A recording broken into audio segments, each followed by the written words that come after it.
이 새벽 우리에게 주신 하나님 말씀은 로마서 15장 14절에서 21절까지의 말씀입니다.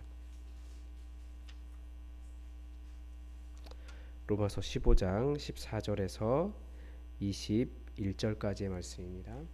우리 하나님의 말씀을 다 함께 받들어 읽겠습니다. 내 형제들아, 너희가 스스로 선함이 가득하고 모든 지식이 차서 능히 서로 권하는 자임을 나도 확신하노라. 그러나 내가 너희로 다시 생각나게 하려고 하나님께서 내게 주신 은혜로 말미암아 더욱 담대히 대략 너희에게 썼노니, 이 은혜는 곧 나로 이방인을 위하여 그리스도 예수의 일꾼이 되어 하나님의 복음의 제사장 직분을 하게 하사 이방인을 제물로 드리는 것이 성령 안에서 거룩하게 되어 받으실 만하게 하려 하심이라. 그러므로 내가 그리스도 예수 안에서 하나님의 일에 대하여 자랑하는 것이 있거니와, 그리스도께서 이방인들을 순종하게 하기 위하여 나를 통하여 역사하신 것 외에는 내가 감히 말하지 아니하노라. 그 일은 말과 행위로, 표적과 기사의 능력으로, 성령의 능력으로 이루어졌으며, 그리하여 내가 예루살렘으로부터 두루 행하여 일루리곤까지 그리스도의 복음을 편만하게 전하였노라. 또 내가 그리스도의 이름을 부르는 곳에는 복음을 전하지 않기를 힘썼노니, 이는 남의 터 위에 건축하지 아니하려 함이라. 기록된 바 주의 소식을 받지 못한 자들이 볼 것이요 듣지 못한 자들이 깨달으리라 함과 같으니라. 아멘. 사도 바울은 참 대단한 사람인 것 같습니다. 그가 이방인의 사도가 되어 복음을 편만하게 전했다라고 고백하고 있는데, 그 지역이 예루살렘에서부터 일루리곤까지라고 말하고 있습니다. 사도행전에 보면 사도 바울의 선교 지역은 주로 예루살렘 서쪽, 그러니까 헬라어를 사용하는 지역이었습니다. 그러니까 언어적으로 아람어도 포함되어 있었고 헬라어도 있었고, 오늘 일루리곤을 특별히 이야기한 이유는 지금 일루리온이 찾아보니까 알바니아 지역이더라고요. 그러니까 라틴어권이었습니다. 그러니까 로마로 가겠다고 하는 것을 보면 그는 라틴어도 능숙하게 잘했다는 것을 볼 수 있습니다. 그렇게 다른 문화권, 언어권으로 들어가는 것이 쉽지 않았지만 그는 복음을 전하기 위해서 그렇게 구석구석을 다닌 사람이었습니다. 일반적으로 하나님은 잘 준비된 사람을 사용하시는 것 같습니다. 그래서 우리도 사람을 준비할 필요가 있다라는 것도 느끼게 되고, 교회가 진짜로 부흥하고 하나님의 일을 하려면 사람을 키워야 하는 이유가 여기에 있는 것입니다. 결국 준비된 사람을 통해 하나님은 역사하시기 때문입니다. 결국 사람이 자원인 거죠. 그런데도 이렇게 대단한 사도 바울인데도 그는 굉장히 겸손하다는 것을 또 볼 수 있습니다. 이렇게까지 겸손할 수 있을까? 우선 이 로마 교회 성도들을 인정하고 있습니다. 사실 로마 교회가 언제 세워졌는지는 명확하진 않습니다. 다만 사도행전 2장에서 보면 성령님께서 임하시고 예루살렘에 순례를 왔던 사람들 중에 로마에서 온 사람들도 있었습니다. 아마 그때 로마 교회가 생겼을 것이다 라고 생각을 합니다. 네, 이렇게 보면 로마 교회는 굉장히 오래된 교회였습니다. 그 글라우디우스 황제의 그런 그 핍박 상황에서 그 써놓은 당시 로마의 문서를 보면 크리스투스 때문에, 그러니까 예수님 믿는 사람들을 그냥 그리스도인이라고 안 하고 그리스도 때문에 문제가 발생했다라고 말할 정도로 거의 그 로마의 그리스도인들 약 5% 정도 되는데, 유대인들이 그 5% 정도 되는데 그 거의 상당 부분이 한 5만 명 가까이 정도 그렇게 그 유대인들이었고, 그 중에 또 상당 부분이 그리스도인이었다. 뭐 그 정도로 유추를 하고 있습니다.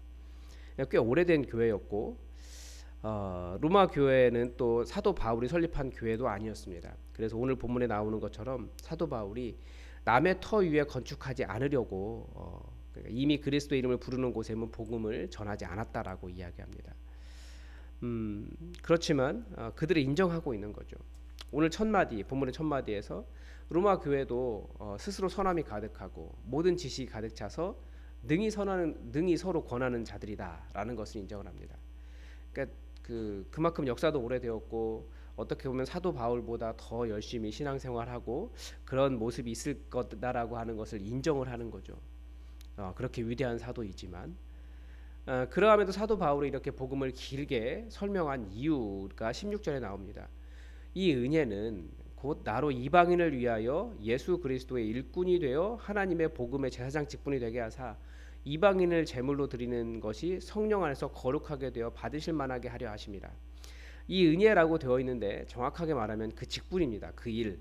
여기서 말하는 은혜는 이미 15절에서 말한 그 은혜를 이어서 이야기하고 있는 겁니다. 그러니까 자기가 이방인의 사도라고 하는 직무를 받았다라는 거죠. 이 이방인에게 복음 전하는 직분을 갖게 된 것을 은혜라고 이야기합니다. 사도 바울은 복음을 전할 수 있는 것을 은혜라고 말합니다. 이제 어제 공부를 하다가 갑자기 굉장히 마음 아프게 받은 도전이 있어요.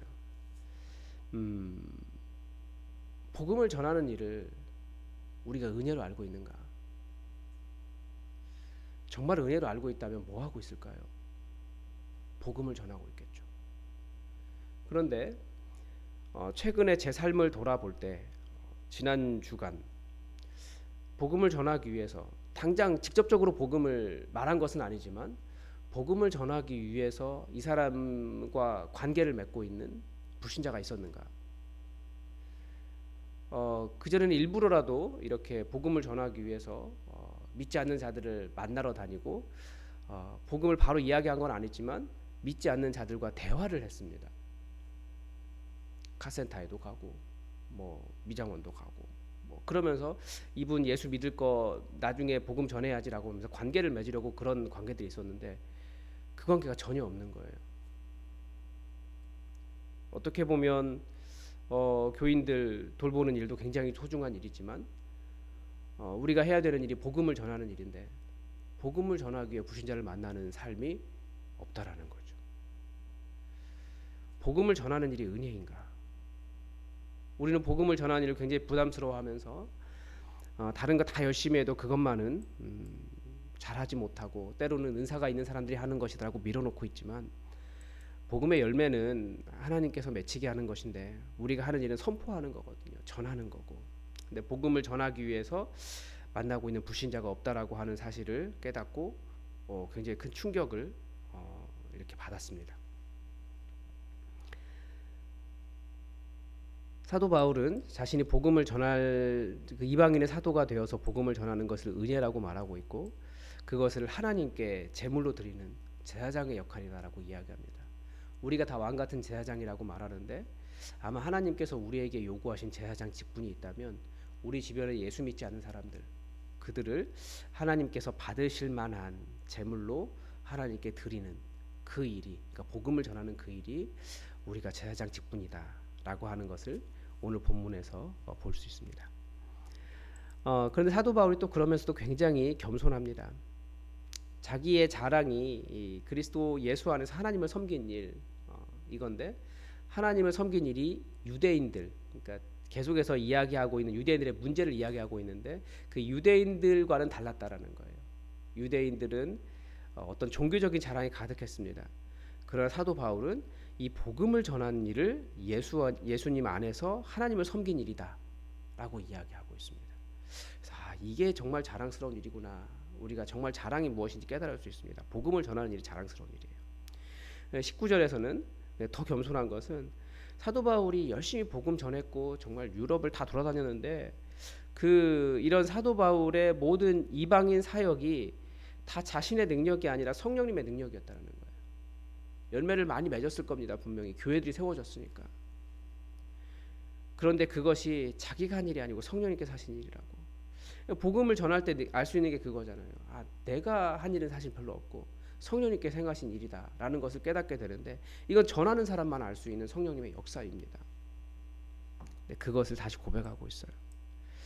자신에게 주신 직분을 영광스럽게 여기고 감사하고 또 정말 많은 성취를 이뤘을 텐데 그것이 자신의 공로가 아니라 성령님께서 하신 일이다. 정말 겸손하다는 것을 많이 느끼고 우리도 정말 그렇게 복음 전할 수 있다는 것 그리스도인만 할 수 있는 거거든요. 교회만 할 수 있는 것 세상에 복음 전하는 일이에요. 누구도 못합니다. 근데 그거 우리가 잘 해야 된다라는 것을 다시 한번 느끼게 됩니다. 만약에 우리 시대에 사도 바울과 같은 사람이 있다면 어떤 말을 할까요? 아마 자기 자랑이 가득할 것 같아요. 신학적 지식도 자랑할 것 같고 사역의 결과들도 자랑할 것 같고 사역의 결과물들을 통해서 많은 재물과 명성과 유익을 누리려고 할 겁니다. 그런데 사도 바울은 정말 진짜로 자신이 이룬 모든 것이 다 자기의 공로가 아니고 은혜였다. 성령님의 역사였다. 그렇게 생각했기 때문에 그 어떠한 영광도 자신의 것이라고 자랑하지 않는 아주 깊은 겸손함을 보게 됩니다. 다시 한번 유대인들의 그 작은 공로로도 내가 하나님의 의를 만족시켰다라고 착각하며 자기를 높이는 그 유대인들의 의와는 굉장히 대조를 이루고 있습니다. 이렇게 엄청난 로마서를 기록할 정도의 지식과 논리를 가졌으면서도 로마 기독교인들을 인정하는 모습은 작은 지식으로 자랑했던 그 헬라인들과도 대조가 됩니다. 그리고 사도 바울의 이런 겸손은 또 우리에게도 도전이 됩니다. 내가 능력이 있다고 생각하지만 하나님을 섬길 수만 있다면, 하나님의 일을 위해 쓰일 수만 있다면 그것으로도 영광이고 감사이고 은혜인 겁니다. 감당할 수 있는 것도 성령님의 도우심이었다고 고백하는 것이 맞습니다. 교회 공동체의 섬김은 항상 이런 자세를 통해서 됩니다. 내 공로라고 생각하면 자랑이 되고 때로는 하지 못하는 사람들에 대한 정죄가 되고 대접받지 못했다라고 생각하면 섭섭함이나 시험거리가 되기도 합니다. 그러나 우리 중에 가장 위대한 사도였던 이 사도 바울에 비할 만한 사람이 누가 있겠습니까? 물론 비교하는 것도 바람직한 것은 아니지만 또 비교를 계속하게 되면 저 자신에게 최 목사는 왜 그렇게 하지 못하느냐, 바울처럼 못하느냐 말씀할 수도 있을 겁니다. 네, 우리가 비교하는 것은 정말 이 겸손, 주신 사명을 사명으로 알고 은혜로 하는 겸손일 겁니다. 사실 사도 바울이 이 로마서를 쓴 커다란 이유는 유대파 그리스도인들의 분열, 그 유대파 그리스도인들과의 갈등 때문이었습니다. 누군가를 통해 유대파 그리스도인들과 갈등이 있다라는 것을 듣고 그 갈등을 해결하고자 이방인의 사도로서 이방인 그리스도인들에게 복음을 다시 정리해 주었던 겁니다. 복음을 제대로 알면 섭섭하지 않을 것이고, 복음을 제대로 알면 비교하지 않을 것이고, 복음을 제대로 알면 음식이나 할례 같은 율법으로 시험에 들지 않고, 복음을 제대로 알면 사망의 열매 때문에 정죄를 당하지 않을 것임을 설명하고 성령님을 의지하면서 사역을 해나갈 수 있다라고 정리해 준 겁니다. 그리고 바로 그렇게 하나된 공동체를 만들라고 그런 사람들이 모여서 만드는 그 하나님 나라, 하나된 공동체라는 것을 가르쳐 주고자 합니다. 우리가 다 복음을 압니다. 복음 때문에 자랑이나 정죄하지 않고 나아가 성령님 의지하면서 사역을 해 나가시길 바랍니다. 교회가 얼마나 어렵습니까? 이 시대의 교회는 유대파 그리스도인들보다 더 자기의가 강한 사람들이 모여 있습니다. 모두가 옳습니다. 틀린 사람 하나 없고 모두가 다 자기의 공로를 자랑할 만합니다. 사도 바울이 처음에 말한 것처럼 정말 선하고 모든 일에 모든 지식이 차서 서로 권면할 수 있는 능력이 가득합니다. 그러함에도 우리가 해야 될 일은 계속해서 겸손하게 행하는 일입니다. 겸손하지 않으면 연합할 수 없습니다. 더욱 성령님 의지하며 내 공로가 없다라는 것을 알고 이 깨어진 세상에 하나를 이루어서 하나님 나라를 만드는 일을 우리가 이 교회 안에서 이루어 갔으면 좋겠습니다. 우리 성령님 의지하며 하나가 되고 겸손하게 이 공동체를 하나 되게 만들어 갑시다. 오늘도 하나님의 뜻이 우리에게 이루어지기를 주기도문으로 기도하겠습니다. 하늘에 계신 우리 아버지, 아버지의 이름을 거룩하게 하시며 아버지의 나라가 오게 하시며 아버지의 뜻이 하늘에서와 같이 땅에서도 이루어지게 하소서. 오늘 우리에게 일용할 양식을 주시고 우리가 우리에게 잘못한 사람을 용서하여 준 것 같이 우리 죄를 용서하여 주시고 우리를 시험에 빠지지 않게 하시고 악에서 구하소서. 나라와 권능과 영광이 영원히 아버지의 것입니다. 아멘. 여러분, 우리 예수품한 교회 예수님의 복음 이 지역에 잘 전하고 그래서 이 도시가 하나님의 도시가 될 수 있도록 우리 기도합시다. 춘천을 위해서도 우리 기도합시다. 이 도시가 하나님의 영광으로 가득 찬 주님의 것 되도록 우리 기도합시다.